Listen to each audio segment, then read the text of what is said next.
یہ 21واں اصول ہے۔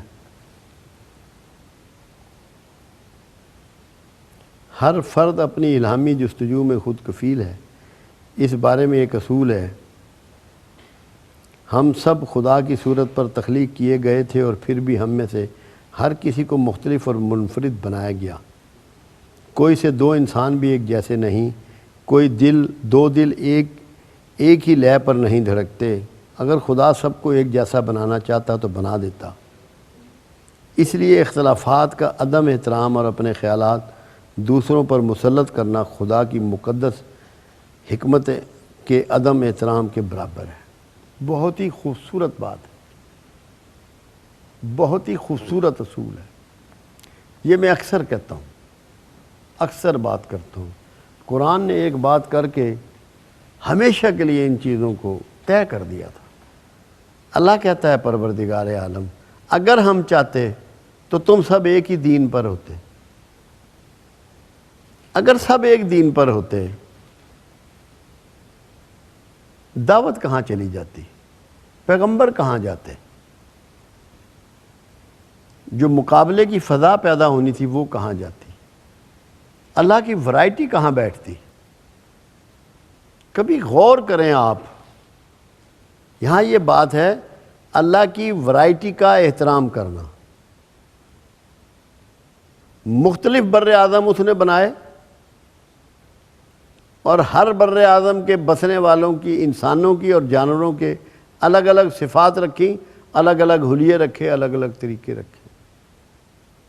جو یلو ریس ہے ان کی آنکھیں کس طرح کی ہیں، ان کے قد کس طرح سے ہیں، ان کے چپٹے چہرے کس طرح سے ہیں، ان کے کھانے کے انداز کیا ہیں، ان کے کھانے کی چیزیں کیا ہیں، ان کے علاقے کے جانور کیا ہیں۔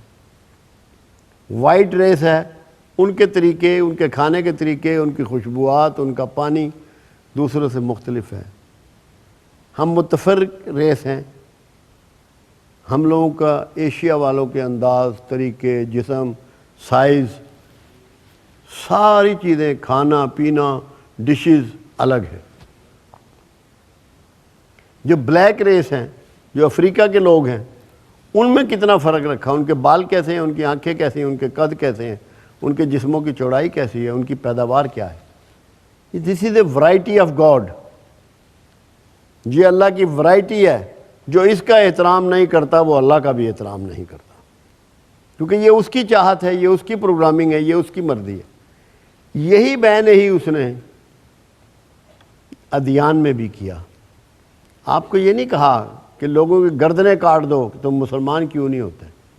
آپ کو یہ کہا کہ خوبصورت طریقے سے دعوت دو۔ اب خوبصورت دعوت کیا ہے؟ گفتگو لاجیکل کرو، لوگوں کی عزت کرو، لوگوں سے محبت کرو، لوگوں کی خدمت کرو۔ جب یہ انداز اپناؤ گے تو لوگ تمہارے طریقے اڈاپٹ کر لیں گے۔ لوگوں نے کیا۔ ایک چھوٹی سی بستی مکہ اور مدینہ سے اسلام نکلا۔ آج دنیا کا کوئی ملک ایسا نہیں ہے جہاں اسلام موجود نہیں ہے۔ مگر جب آپ یہ چاہتے ہیں کہ سارے آپ کی سوچ کے ہو جائیں، آپ کے مکتبہ فکر کے ہو جائیں، آپ کے مسلک کے ہو جائیں، اور اس میں آپ متشدد ہوتے ہیں، اس کا مطلب ہے ورائٹی آف گاڈ کی آپ مخالفت شروع کر دیتے ہیں۔ اس کی وہ اجازت نہیں دیتا۔ رنگ کتنے بکھیرے ہیں اس نے، پرندے کتنے قسم کے ہیں، جانور کتنے قسم کے ہیں، کتنے رنگوں کے ہیں، پھول کتنے خوشبوؤں کے ہیں، رنگ کتنے ہیں پھولوں کے، آپ کے لباس کے رنگ کتنے ہیں، چہروں کے رنگ کیسے ہیں، عمارتوں کے رنگ کیسے ہیں، درختوں کے رنگ کیسے ہیں۔ یہ ورائٹی آف گاڈ ہے۔ اس کے خلاف کبھی مت جاؤ۔ یکسانیت اسی یک و تنہا کو پسند نہیں ہے، اسی لیے اس نے اپنی ورائٹی کو قائم رکھا۔ کتنی قسم کی آوازیں آپ کی یہ دونوں کان سنتے ہیں اور ان میں تفریق کرتے ہیں، ان کی لے میں، ان کے انداز میں، کچھ آپ کو بری لگتی ہیں، کچھ آپ کو بہت پیاری لگتی ہیں۔ کتنے قسم کے نظارے ان آنکھوں سے آپ دیکھتے ہیں جو مختلف ہوتے ہیں۔ کتنی قسم کی خوشبوئیں اپنی ناک سے آپ سونگھتے ہیں، ان کو ڈیفرینشیٹ کرتے ہیں، ان میں تفریق کر لیتے ہیں۔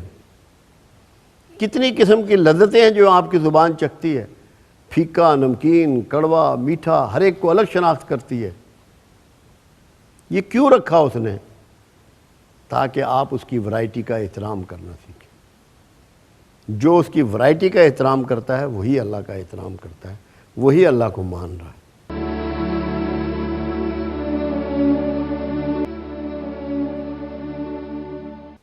دعوت ضرور دیں اپنے اخلاق سے، اپنی محبت سے، اپنے طریقے سے، اپنی خدمت سے، مگر کسی کو بدلنے کی کاوش نہ کریں۔ وہ جس کو چاہے گا خود بدل دے گا۔ تو یہ سب سے امپورٹنٹ ہے کہ آپ اس کی ورائٹی کو عزت دیں، احترام دیں، اور اس کا عزت احترام تبھی ہے کہ آپ کسی کا کوئی سا مذہب ہے اس کو احترام دیں، کسی کا کوئی سا مسلک ہے اس کو احترام دیں، کسی کا کوئی سا نظریہ ہے اس کو احترام دیں۔ جب آپ دوسروں کا احترام اس سینس سے شروع کر دیں گے کہ یہ وہ چیز ہے جس کو اللہ نے پسند کیا، اور حلق میں الگ الگ کوئی کانٹ چھانٹ رکھ دی، ترتیب بدل دی، رنگ بدل دیے، سائز بدل دیے، تو آپ اللہ کے بھی قریب ہو جائیں گے۔ ہم سے تو ذرا سی اختلاف رائے قبول نہیں ہوتا، اتنے متشدد ہو گئے۔ وہ کہتے ہیں اس نے میری مرضی کے خلاف بات کی، اتارو اس کی گردن، پھاڑو اس کا پیٹ۔ کائنات میں حسن بکھیرنے کے لیے، محبت بکھیرنے کے لیے، خوبصورتی پیدا کرنے کے لیے کیا سب کچھ آپ کی مرضی کے مطابق ہو سکتا ہے؟ ہرگز نہیں ہو سکتا۔ یہ سب کچھ اسی کے مرضی کے مطابق ہوگا جس کا سب کچھ ہے۔ آپ کا تو اختیار اس لیے ہو کہ آپ کا کچھ ہے، آپ کا تو ہے ہی کچھ نہیں، اختیار کہاں سے؟ جس کا ہے اسی کا اختیار ہے۔ وہ یہ چاہتا ہے کہ اس کی کائنات کا حسن برقرار رہے۔ آپ کسی باغ میں چلے جائیں، صرف ایک ہی رنگ کے پھول ہوں، آپ اکتا جائیں گے، گھبرا جائیں گے۔ مختلف رنگ کی چیزیں جب آپ کو ملیں گی تو آپ کی طبیعت جو ہے نا وہ بحال ہوگی، پرسکون ہوں گے۔ اسی لیے آپ دیکھیں کون سا ایسا گھر ہے جہاں ایک ہی چیز روز پکتی ہو سارا سال؟ ہے کوئی ایسا گھر؟ کیا ایسا گھر ہونا ممکن ہے؟ صحت مندوں کا گھر ہوگا وہ؟ روزانہ ڈش چینج ہو جاتی ہے، کپڑے روز بدل لیتے ہیں، جوتے روز بدل لیتے ہیں، جرابیں روز بدل لیتے ہیں، لیڈیز جیولری بدل لیتی ہیں۔ یہ ورائٹی آف گاڈ ہے۔ اگر اللہ کا احترام کرنا چاہتے ہو، اللہ سے محبت چاہتے ہو، اس کے سسٹم میں چلنا چاہتے ہو، کامیاب انسان بننا چاہتے ہو، تو ورائٹی آف گاڈ کا احترام کرو۔ یہ اصول شمس تبریز علیہ رحمہ کا بیان کردہ 21واں اصول ہے جو میں نے آپ کے گوش گزار کیا۔ میرے پاس ایک سوال آیا ہے، یہ تحریر شدہ ہے۔ رزق میں برکت کا کوئی آسان طریقہ بتا دیں۔ اللہ رزق میں برکت کا ایک فارمولہ دیتا ہے، اور وہ یہ ہے کہ میرے شکر گزار بندے بن جاؤ۔ شکر گزاری کا اصول یہ ہے، جو کچھ تجھے اللہ نے دیا اس کو اللہ کی راہ میں استعمال کر۔ وقت، قوت، علم، دولت، ہنر، حکمت، دانائی، نیکی، رزق، جو کچھ بھی تجھے اللہ نے دیا اس کو اللہ کی راہ میں استعمال کر۔ جو یہ کرتا ہے وہ شکر گزار بن جاتا ہے، اور اللہ اس کے رزق میں برکت اور اضافہ کر دیتا ہے۔ دوسرا طریقہ یہ ہے کہ تھوڑا بہت صدقہ ضرور کرو۔ قرآن کہتا ہے خوشحالی اور تنگی دونوں میں تو اللہ کی راہ میں خرچ کر۔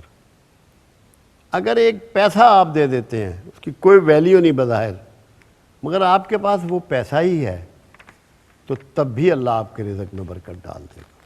مگر ایسا کریں ضرور۔ شکوہ کبھی نہ کریں اللہ کا، نہ اس کی مخلوق کا، نہ اس کی حکومت کا، نہ اس کے زمانے کا، نہ اس کے موسموں کا۔ اللہ آپ کے رزق میں برکت بھر دے گا۔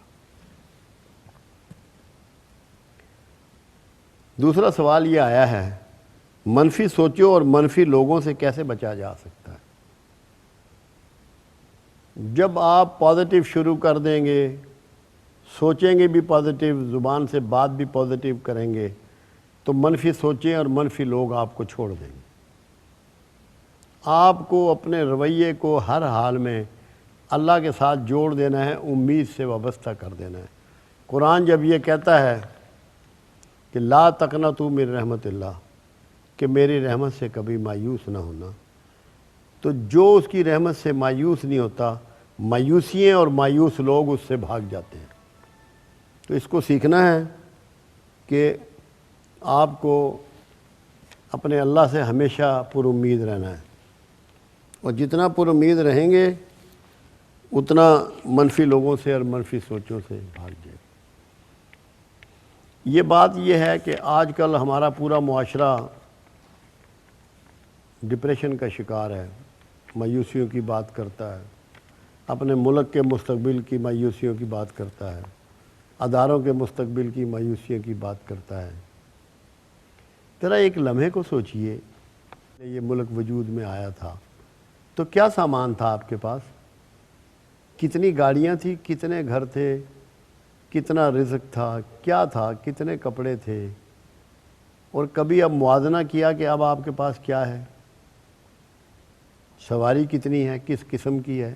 کپڑے کتنے ہیں، کس قسم کے ہیں؟ رزق کتنا ہے، کس قسم کا ہے؟ گھروں میں سامان کتنا ہے، کس قسم کا ہے؟ بڑا ہے یا کم ہوا ہے؟ دکانیں خوبصورت ہوئی ہیں یا پرانی ہو گئی ہیں؟ پلازے بن گئے یا نہیں بنے؟ شاپنگ مال بن گئے یا نہیں بنے؟ نئے ریلوے اسٹیشن بن گئے، ایئر لائنیں بن گئیں، ایئرپورٹ بن گئے؟ تو فوج کتنی طاقتور ہو گئی، کتنا اسلحہ ہو گیا، ایٹمی طاقت بن گئے، میزائل فورس بن گئے؟ تو یہ پیچھے گئے یا آگے گئے؟ تو جو مایوسی پھیلا رہا ہے وہ تو لمحہ کفر میں ہے، چاہے وہ کوئی بھی ہے۔ مایوسی کفر ہے، اللہ نے اس کو کفر قرار دیا۔ جب شیطان اس بات سے مایوس ہوا کہ خلیفۃ الارض آدم کو بنا دیا گیا، تو اللہ نے اس کا نام ابلیس رکھا۔ ابلیس کہتے ہیں انتہائی مایوس اور نا امید کو۔ تو جو بھی مایوس ہے یا مایوسی پھیلا رہا ہے وہ ابلیس ہے یا ابلیس کا ساتھی ہے۔ جو شخص امید کے ساتھ بندھا ہوا ہے تو وہ اللہ کے ساتھ جڑا ہوا ہے، امید اس کا رسول ہے۔ رسول اللہ نے اتنی حسین بات فرمائی کہ امید کی اس سے حسین بات کائنات میں کوئی اور کر نہیں سکتا۔ آپ نے فرمایا تیرے ہاتھ میں کھجور کا درخت ہے اور آثار قیامت شروع ہو چکے ہیں، تو پھر بھی اسے زمین میں گاڑ دے تو یہ توقع رکھ کہ اللہ اس کو اگا دے گا، اس درخت کو جوان کر دے گا۔ یہ ہے اصل چیز۔ جب آپ ہر معاملے میں پر امید ہو جائیں گے اور آپ کو پتہ ہوگا کہ آپ پہ کرم ہو جانے ہیں اللہ کی طرف سے، تو نہ مایوس آپ کے پاس آئیں گے، نہ مایوسی آپ کے پاس آئے گی۔ ایک مضمون اور آیا، عبادت کا مفہوم کیا ہے؟ سب سے آسان عبادت کیا ہے؟ لا الہ الا اللہ محمد رسول اللہ صلی اللہ علیہ وسلم کہنا اور اس پہ ٹھہر جانا، اس پہ مستحکم ہو جانا سب سے بڑی عبادت ہے اور سب سے آسان عبادت ہے۔ جب آپ کا بھروسہ اللہ پر ہو جائے، آپ کا ہر لمحہ عبادت میں ہے۔ عبادت کہتے ہیں عبدیت کو۔ عبدیت کیا ہے؟ کہ اپنے آپ کو اللہ کی غلامی میں دے دینا۔ وہ آپ کا مالک ہے، خالق ہے، پالنہار ہے، معبود ہے، سب کچھ وہی ہے۔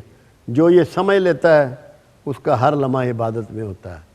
باقی تو بہت سی عبادات ہیں، یہ میں نے آپ کو آسان ترین مفہوم بتایا۔ بہت سی ایسی عبادات ہیں جو اس نے آپ پہ فرض کی ہیں، بہت سی ایسی عبادات ہیں جو اس نے کھول کھول کے بتائی ہیں۔ اللہ کی فرما برداری سب سے بڑی عبادت ہے۔ ہر لمحہ زندگی میں، ہر اپنے شعبہ زندگی میں اللہ کی فرما برداری کو پکڑ لیں، انشاءاللہ پھر اللہ آپ کی یہ عبادت قبول کرے گا اور آپ کو کبھی رسوا نہ کرے گا۔ ایک اور سوال ہے، یہ کوئی بندہ ٹیکنیکل ہے جس نے سوال کیے، رب سے محبت کیسے ہوتی ہے؟ رب پالنے والے کو کہتے ہیں۔ جو یہ چاہے کہ مجھے رب سے محبت ہو جائے، اپنی ماں سے محبت شروع کر دے۔ جو ماں کی محبت شروع کر دے گا اسے رب سے محبت کی جانچ آ جائے۔ آفاقی گناہ کیا کیا ہیں؟ آفاقی گناہ ایک ہی ہے، اور وہ ہے لوگوں کو تقسیم کرنا، پھاڑنا۔ قرآن کہتا ہے سورہ بقرہ کہ مفسدین ہی اپنے آپ کو صالحین کہتے ہیں، کہ لوگوں کو تقسیم کر رہے ہیں مختلف باتوں میں، مختلف طریقوں میں، مختلف چیزوں میں، جبکہ اللہ سب کو جوڑنا چاہتا ہے۔ تو جو اللہ کے مخلوق کو آپس میں پھاڑتے ہیں یہ سب سے بڑا گناہ ہے۔ دوسرا، کسی بھی شخص کو اپنے سے کمتر سمجھنا بہت بڑا گناہ ہے، کیونکہ سب کا مالک ایک ہے، تم سب کا باپ ایک ہے، پیدا کرنے والا ایک ہے، ایک ہی طریقے سے پیدا کیا گیا، ایک ہی طریقے سے مارتا ہے، ایک ہی طریقے سے تمہارا سب کا خون پیدا ہوتا ہے، ہڈیاں بنتی ہیں، جسم بنتا ہے، ساری چیزیں ایک طریقے سے ہیں۔ جب طریقہ ایک ہے تو تفریق کس بات کی؟ نظریات لوگوں کے اپنے اپنے، ایک دوسرے کے نظریے کا احترام کرنا سیکھ لو تو سمجھ لو کہ تمہیں منزلیں آسان ہو جائیں گی۔